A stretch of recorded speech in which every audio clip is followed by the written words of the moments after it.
Madridistas, this is Real Madrid, kings of Europe for a reason, and there's something special about this Champions League nights and the Santiago Bernabeu as Borussia Dortmund come in and get 2 early goals, but Real Madrid respond. And not only do we respond, we get 1, we get 2, we get 3, we get 4, we get 5 unanswered goals with a Vini hat-trick in that one to ultimately come back and win the game 5-2 in one of the best Real Madrid games you will ever see, and one of the best performances you will ever see as well from Vinicius Jr. in this one as well. I gave you my instant reaction earlier today, and if you missed it, you can check it out here. We were all hyped. We had over 200 of you in there concurrent at a time, and already over 2,000 of you have seen that video, so if you guys missed it, you can check it out here. But I've been waiting a little bit because I wanted to go back and watch some of the highlights again. Watch some of the goals that we gave up earlier in the game. How did we go down 2-0? How did that happen? Well, I have the answers for you guys, and let's jump into it right now. Thank you guys all for watching all these videos, liking the videos, and subscribing as well if you're new around here. Let's jump into it though, guys. Well, coming into this game, this is the lineup that Carlo Ancelotti rolled out there. Very happy with it. Coming into it, surface level, a couple things I noted. I love Rodrigo getting the start. We didn't get to see him over the weekend, but we do get to see VMR up top today. And we'll kind of talk about the positioning here in just a second. But in the midfield, you have Jude Bellingham, Luka Modric, and Fede Valverde. And in the back four, Ferland Mendy, Rudiger, Militao, and Lucas Vazquez. And so, like I said, love Rodrigo getting the start. But the biggest thing for me, where is Camavinga and Tchouaméni? These have been staples, especially Tchouaméni, in recent games and recent years, actually, have been staples in the starting 11s. And so not to see Tchouaméni in particular out there, I was very surprised. I thought we might be seeing him at center back, at least at CDM, but I've been preferring seeing Camavinga, but I was okay overall with the lineup. Now, the big thing for me I was talking about was, is Bellingham going to be here on the left-hand side? Because last time we saw him, he was way over here, and, Rodrigo wasn't here, and he was kind of like a right wing. So I was kind of curious. Well, ultimately what kind of happens is Bellingham comes a little more here, Modric comes here a little, Fede Valverde drops, and it's almost more, guys. It's a 4-4-2 with almost a double pivot with Luka Modric and Fede Valverde. And so with Rodrigo playing kind of a right attacking mid, right winger. So let's move over, though, to SofaScore. Looking at SofaScore now, again, they kind of have us as the 4-3-3. And again, to me, it looks more like this. And let's take a look, though, at Rodrigo to start it off. And as you can see, he's kind of over here. He comes a little to the left later for, some kicks, some corner kicks and stuff like that. But again, I was very surprised with Jude Bellingham, again, playing more on the right wing side. And I don't know if this is the exact position I want him. Comparing him to Luka Modric, who stays on the left, I'd prefer a heat map like this, I would say. But it's all good. Now, let's focus, though, unfortunately, on the bad news. And that, of course, is the 2 goals from Borussia Dortmund. First goal comes from Malen. And now, here's the thing, guys. I've rewatched this goal a couple different times now. This goal is kind of one person's fault, and both goals are kind of one person's fault. And unfortunately, that person is Lucas Vazquez. I was tweeting about it too. If you guys aren't following me on Twitter, link is in the description. You can check it out there. But basically what happens in this one is Borussia Dortmund have the ball at the top of the box. They pass it inside, and we actually win the ball back. Lucas Vazquez wins the ball. But unfortunately, Julian Brandt wins the ball back from Lucas Vazquez and passes it inside, basically when he breaks up the ball, passes it inside. And I believe it's Rudiger and Militao are on him, with Mendy cutting in to try to help. And, of course, Malen makes a run behind Ferland Mendy. He goes one-on-one with Thibaut Courtois.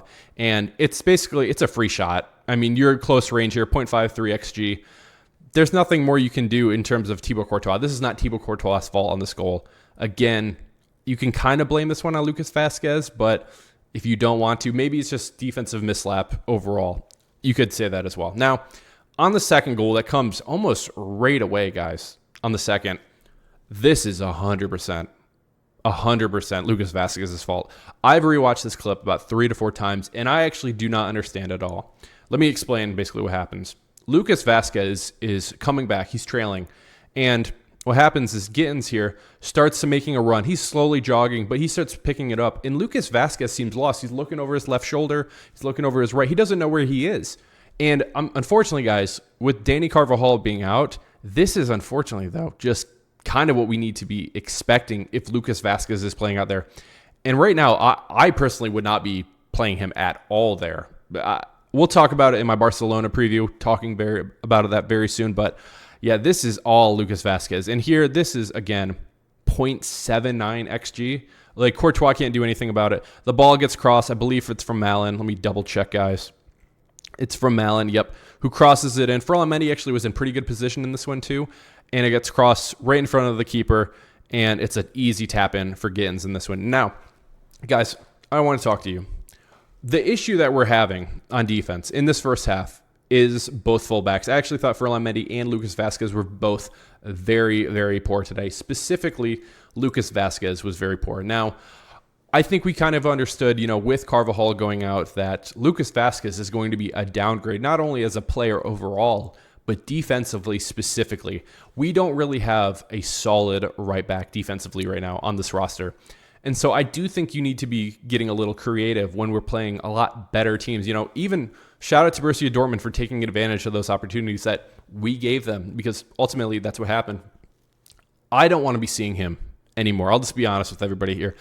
I love Lucas Vazquez. We'll talk about his goal later today. He's a fantastic finisher of the ball, but defensively, as a starter, as a right back, he is a liability. And now when we're playing, lower level La Liga teams, sure, you can have him out there because I'm expecting, a score line kind of like this, like a 5-2. If we're scoring 5-2, I don't really care if we give up a dumb goal, something like that. Courtois might care because it's going to hurt his stats.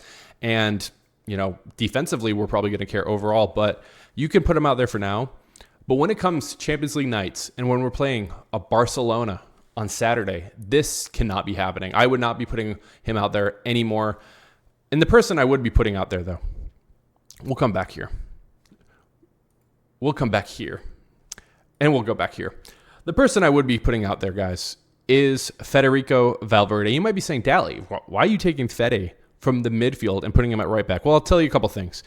I think if you move Fede, guys, and let's work with me. Let's do it together, okay? If you move Fede out here, okay, and you move Lucas Vazquez into the midfield, I think there's a couple things that you can do. First of all, I think you can bring Camavinga on, okay?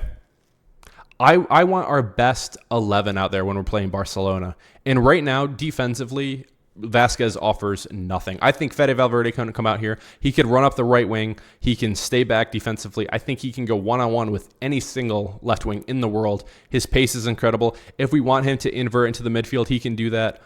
I think, though, that Vazquez cannot start anymore. So that will be the last I say about him. But again, I think that was a fullback issue from us before. I thought Mendy was out of position a couple times. I thought he could have done a better job, specifically on the first goal. I think his press on getting over to Guirassy, I thought it could have been a lot better, but again, it happens. Now, speaking of the first half, though, guys, I thought the attack was actually pretty good. We were creating some chances, specifically in the beginning of the game. We had a lot of good set pieces, and I was tweeting it as well, saying we really need to be taking advantage of these set pieces. Whether it was a corner, whether it was a set piece, like a free kick, a long free kick. I was surprised we weren't able to get any goals going. Now, the best chance that we had, unfortunately, was a pass. I believe it was from Rudiger to, we actually had two really good chances. One I'm speaking about specifically was the Rudiger pass to Rodrigo. And Rodrigo has a shot. I believe it's right here. Yep. 37th minute. Hits the top of the bar. 0.21 XG. This should have been going in. And unfortunately, right after that, Jude Bellingham gets the ball. And again, right here, 0.44 XG. Hits the woodwork. And at this moment in time, I was like, ooh, it's going to be one of those days today where just nothing goes in. And that's what it was looking like. Now, Vini in this first half had a beautiful ball, and he actually passes it to Jude Bellingham in this one too. I believe it was right before, 36th minute. It was a header. It was a free header, one-on-one with Kobel, and he hits it right to Kobel, unfortunately. So in the first half, though, I did think that Vini was linking up well with Kylian Mbappe. I thought Rodrigo was doing pretty well too, and I thought Luka Modric was doing really well too. Specifically, I thought his movement was really good. I thought defensively he was really good in this one as well. And again, though, coming into second half, I'm not feeling great about how we are. However, I have to remember, this is Real Madrid. This is the Santiago Bernabeu, and this is, of course, Champions League nights in the Santiago Bernabeu. So what happens? We come out and we storm back. Now, the first goal is all thanks to Kylian Mbappe. Kylian Mbappe gets the ball at the top of the box here, runs and passes it into the box, and Rudiger is there to head it in. And this is a great header from him, 0.2x6 XG. Rudiger got up on this header, and I was very happy about that. And I do want to specifically talk about Kylian Mbappe in this one. I thought Kylian Mbappe had a very good game. 7.2 was on the SofaScore rating. I don't really care about that. He gets an assist. He almost gets another assist. I actually thought it was a penalty on the first Vini goal, but rewatching it, it was not a penalty after looking at it. They actually got the ball pretty clean there. Schlotterbeck actually got him. But talking about Mbappe, first of all, guys, I thought his movement was the best we've seen from him so far for Real Madrid. He was constantly checking the line and making runs, and we were actually delivering him the ball into the box where he can it's a perfect through ball to him. And like I said, the first goal that we get back from Rudiger is thanks to a through ball. I believe, I might be wrong on this. I want to say it was from Luka Modric on this one. I could be wrong, but this is what we need to be seeing more. Again, I thought Mbappe's movement was fantastic in this one. Could he have been a little more clinical in some of his shots? Absolutely. Let's take a look at Mbappe in this one. Now, he took 5 shots, and a couple of them were pretty close, guys. This is on target. This is terrible. No idea where that one is. This one was close. This is the one that I really thought, though, in the 80th minute, that I thought that Mbappe would have got the goal. Unfortunately, it did not happen. Now, like I said about Vini's goal, Vini's first goal here, so many goals for Vini. What a day. What a lad. It was so many goals. Like I said, 62nd minute, and Mbappe gets the ball, passes it, tries to pass it, but it's more so from Schlotterbeck there. Can't even talk, guys. From Schlotterbeck, goes to Vini, right place, right time, and Vini takes advantage of it and it puts it home. 0.62 XG. He was guaranteed to get that goal. Very happy about that. But the one I want to talk about is the 86th-minute goal from Vini in this one. Vini takes the ball and runs the length of the pitch. He gets the ball, guys, if you can see my mouse, right here, and takes it all the way down. And as you can see, it is a beauty of a goal. 0.12 XG and beats Kobel. And it's, again, this is an all-time Vini finish. And I just have to talk about Vini right now. I'll just tell you right now, man of the match goes to Vini. He had a fantastic game, in my opinion. This was easily the best Vini game that I've ever seen in the Santiago Bernabeu. That might be a little hot take, but it's probably one of the best ones I've ever seen from Vini, honestly. He was just fantastic today. Like I mentioned already, the Jude pass earlier was fantastic. His passing was really, really good. His runs were very good. There's something about playing those BVB defenders, and he just loves, nutmegging them. But today, that second goal in particular was a special goal. I will say, I think the first and the third goal, he actually gets kind of a benefit of the doubt, being the right place, right time. First one kind of goes right to him after Schlotterbeck hits it. And then the third one too, when he was dribbling him down, it kind of bounces off one of the BVB defenders, and he just takes advantage of it. But here's the thing. When you are goated, and when you are one of the best players, if not the best player in the world, I'll say it again, he is the best player in the world right now, in my opinion. This is kind of what happens. You're at the right place at the right time, and you just make special things happen, and that's what Vini did in this game. Now, talking about the rest of everybody here, I just think that we have to take a moment and talk about Thibaut Courtois. I tweeted it, hashtag thank God for Thibaut Courtois, because, guys, I'm telling you right now, rewatching that game, he had so many incredible saves in this game. It easily could have been 3-0, 4-0 in the first half, honestly. The 2 goals, I don't even blame him for. One of them, he's one-on-one, tough spot. The other one's a tap-in goal that Lucas Vazquez should have been in a better position for. But there are so many times where he's saving these balls, and these are just incredible saves from him. And this is kind of what Courtois does, guys. Courtois, in my opinion, is the best goalkeeper in the world right now. Hands down, I don't even think it's a discussion. If he is healthy, easily the best. And there's so many times that he is saving us from ourselves, honestly, because we give up, these dumb opportunities to these teams that we shouldn't be giving these up. And Courtois continuously, can't even talk, continuously saves us from ourselves. And I just have to shout out Thibaut Courtois, because I don't think I did a good job mentioning it in the last one, but I have to give him his praise in this one. Easily a fantastic game from him. I would probably give him a 9 out of 10 if he would have saved both the goals, 10 out of 10, but I thought this was a fantastic game overall for him. Now, Talking about the rest of the players, I thought Rodrigo actually had a pretty good game, 6.80 on SofaScore. Now, the one thing I do want to mention about Rodrigo is I did like some of the shots that he was taking. You know, this one in particular, I thought that was just a very good opportunity from him. I cannot believe he didn't score. And some of these, though, I don't love these. I think he could have been a little better. But the one thing I am a little concerned now is he did come out of the game because of an injury. And so that's going to be something we need to be watching. As we're recording, I don't have any news for that right now, but it's something that we really need to be monitoring for the Barcelona game coming up on Saturday, El Clasico, guys. Is Rodrigo going to be playing in that one?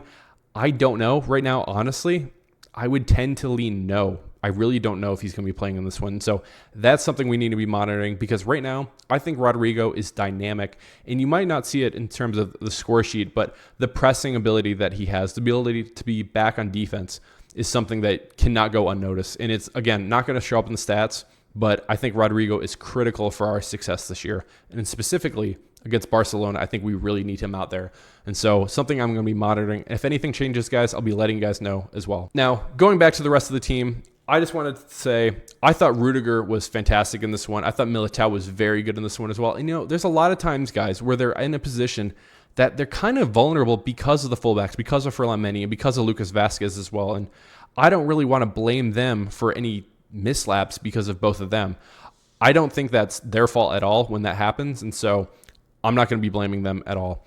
I do have to shout out, I thought Luka Modric had a very good game in this one. I was very happy with him as well, and I'm very excited to be seeing, hopefully, some more Luka Modric in the future as well. And the last player I want to talk about, guys, was Fede Valverde. I thought Fede Valverde had a decent game overall today. You know, my issue with Fede right now is not really an issue I have with him, but it's what I have with Carlo Ancelotti. You know, he plays, again, the full 90 minutes today. And, guys, here's the thing.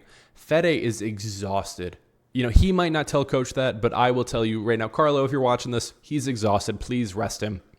Bring on a Camavinga for him. Bring on a Tchouaméni. Let's rotate them out. You know, bring on Arda Güler. I think we need to be resting Fede Valverde, specifically when we have really important games coming up as well. So I'm hoping that Fede can get some rest because we need him Saturday. We need him big time. And so, again, I thought overall it was a very good game from us. Camavinga comes on. Camavinga was pretty good when he came on. Some good touches, some good passes. He had the really good key pass, really good through ball to Mbappe in this one. Tchouaméni came on, hung out for a little bit. Arda Güler came on, hung out. Dani Ceballos came out and hung out a little bit as well. But we all got to witness, guys, one more time for you, the Vini show. This was Vini's best game I think I've ever seen from him, honestly. This was a perfect performance, I think, in terms of just finishing ability. This is the Vini that we've been waiting for a while now. It seems like game after game, we're like, are we going to see the Vini that will be lifting the Ballon d'Or next week? Cannot wait to be watching that. But this was finally the day that we got to see why he is the best player in the world, with Vini getting 3 goals. Easily could have got an assist or 2 in this one as well. And again, this was just a fantastic day for Vini and a fantastic day to be a Madridista, guys. We have to enjoy this game. 5-2, we defeat Borussia Dortmund, and I absolutely loved watching this game in the second half. Did not like the first half. I was very disappointed in the first half, but very happy with the final result. Again, guys, Real Madrid defeats Borussia Dortmund 5-2. Now, it's time to turn our focus, guys, on El Clasico. This Saturday, I'll be making my video up very soon, talking about the game, talking about what to expect from Barcelona, and talking about what I would like to see Real Madrid do in that one as well. So if you're new around here, hit that subscribe button to see more videos like this and some more live streams as well in the future, guys. Thank you all so much for watching this video. This has been Dally with Dallyfc. Cheers. Hala Madrid.